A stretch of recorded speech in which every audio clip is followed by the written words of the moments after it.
नमस्कार। News area के crime episode 15 में एक बार फिर आपका स्वागत है और मैं आपके साथ विपिन।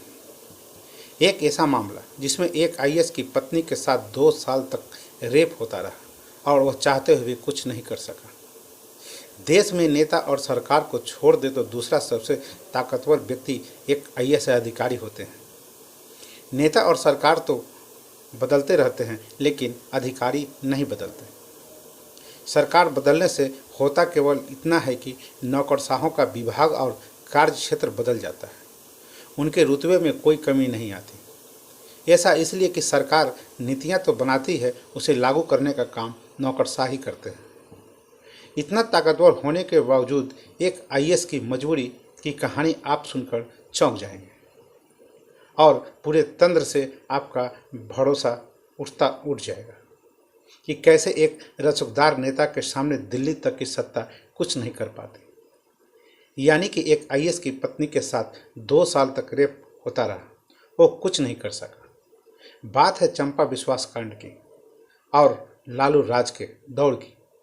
बिहार में 1990 के बाद से 2005 तक का वो दौर था, सरकार के चहेते नेताओं के सामने सभी बेबस होते थे।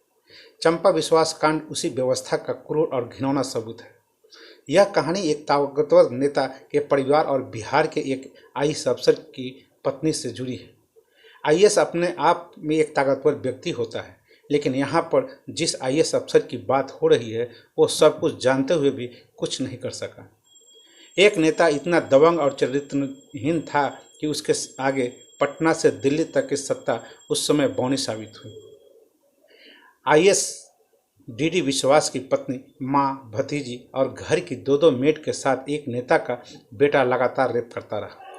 आईएएस अफसर को भी इस बात का पता लंबे अरसे बाद चला। मामला खुलने पर पुलिस में शिकायत हुई, पर पुलिस ने फाइल दबा दी।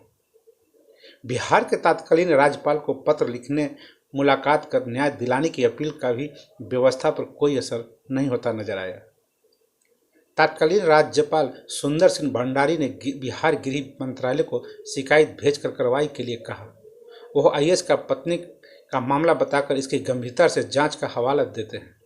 उन्होंने कहा था कि यह संगीन इल्जाम है, लेकिन बिहार के तत्कालीन डीजीपी नियाज अहमद अपनी तरफ से जांच करते हैं और जांच के बाद रिपोर्ट देते हैं कि हेमलता यादव के बेटे ने कुछ नहीं किया।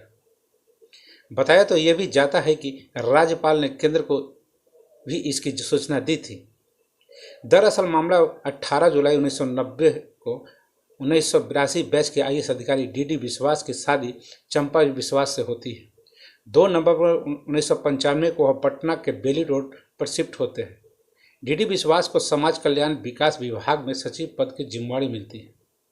बिहार समाज कल्याण बोर्ड के अध्यक्ष आरजेडी के विधायक और ताकतवर नेता हेमलता यादव को बनाया जाता है। आवास भी हेमलता यादव और डीडी विश्वास को बिल्कुल पास में ही अलॉट होता है। साल 1995 में रसूखदार नेता और हेमलता यादव का 27 साल के बेटा, जो उस समय डी हिंदू कॉलेज का छात्र था, उसकी गलत नजर चंपा विश्वास पर पड़ जाता है। बेटा उसके बाद चंपा को हवस का शिकार बनाने का मुहिम में जुट जाता है। आईएएस की पत्नी से रेप की शुरुआत की कहानी 7 दिसंबर 1995 से शुरू होती है, जब एक दिन अचानक हेमलता यादव घर में मौजूद थी। उसका फ़ोन एक आईएएस अफसर की पत्नी चंपा के पास आता है। वो फ़ोन पर कहती है कि नौकर की हालत खराब है, कुछ सहयोग के लिए घर पर आ जाओ।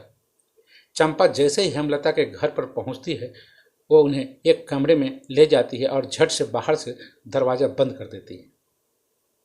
कमरे के अंदर हेमलता का बेटा मृत्युंजय चंपा से जबरन रेप करता है। यह सब उस समय होता है जब कुछ आरजेडी के नेता उसी दौरान हेमलता के घर पर मौजूद थे। सभी के सभी इस घटना पर अट्ठास करते रहते हैं। रेप के बाद हेमलता चंपा को धमकी देती है, इस घटना की जानकारी किसी को मत देना। यही रेप की घटना बाद में जुर्म में बदल जाता है। इसके बाद मृत्युंजय यादव बार बार ऐसा करता है। वो जब चाहे चंपा के घर पर पहुंच रेप कर देता है। मृत्युंजय न केवल चंपा का रेप करता बल्कि उसकी भतीजी को भी अपने हवस का शिकार बनाता है। अलग अलग समय में आईएएस की 2 नौकरानियों से भी रेप करता है। नौकरशाह के आवाज़ पर उसकी मां का पर हाथ डालता है। आईएएस के पूरे परिवार के खात्मे के डर से सब चुप रहते हैं, लेकिन मृत्युंजय उतना ही बेखौफ हो जाता है। अंत में आईएएस डीडी विश्वास वरिष्ठ पुलिस अधिकारियों से इस बात पर की चर्चा करते हैं। पुलिस अधिकारी एक आईएएस की सहायता करने के बदले उन्हें चुप रहने और सब कुछ सहने की सलाह दे देते हैं। 1995 से 1997 तक लगातार चंपा विश्वास मृत्युंजय के हवस का शिकार होती रहती है। हेमलता का क्रूर आतंक इस कदर था कि अवैध संतान न हो चाहे इससे बचने के लिए वो नसबंदी तक करवा लेती है। यह मामला पब्लिक डोमेन में तब आया जब 1997 में चंपा विश्वास इस मामले में लिखित शिकायत पुलिस को करती है, लेकिन पटना पुलिस उसकी शिकायत पर कुछ नहीं करती। इस मामले में सबसे ज़्यादा तुल तब पकड़ा जब बिहार में विपक्ष और बीजेपी के नेता सुशील कुमार मोदी ने प्रेस कॉन्फ्रेंस कर चंपा विश्वास कांड का खुलासा कर सबको चौंका दिया।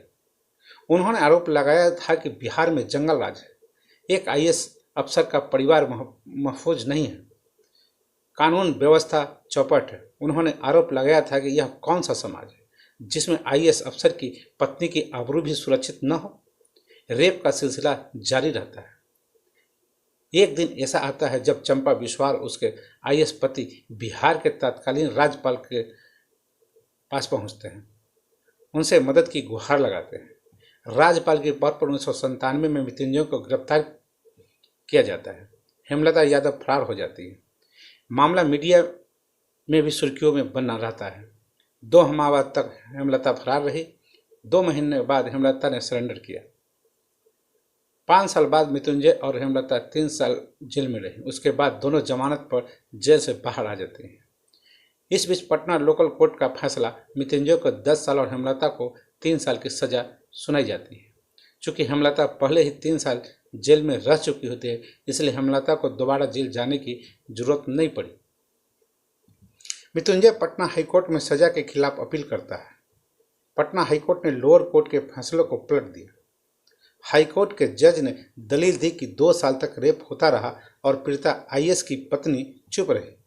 उन्होंने क्यों जमाने के सामने की बातें नहीं रखी, गर्भपात क्यों कराया, नसबंदी क्यों कराई। मृत्युंजय के वकील ने कहा कि दोनों के बीच प्रेम संबंध था। चंपा शादी के लिए अड़ गई थी। ऐसा न करने पर परिवार को बदनाम करने की धमकी दी थी। ये भी कहा गया कि चंपा ने ऐसे आरोप इसलिए लगाए हैं कि ताकि वो अपने नौकरशाह पति को भ्रष्टाचार के आरोपों से बचा सके। सरकार की ओर से भर्ती घोटाले में डीडी विश्वास का नाम उछाला गया। किसी ने चंपा और डीडी विश्वास का साथ नहीं दिया। नतीजा यह निकला कि नेता के परिवार को हाईकोर्ट ने भी सभी आरोपों से बरी कर दिया। इसके बाद चंपा और डीडी विश्वास दिल्ली आ गए। बिहार से अलग होकर जब झारखंड नया राज्य बना तो डीडी विश्वास वहीं शिफ्ट हो गए।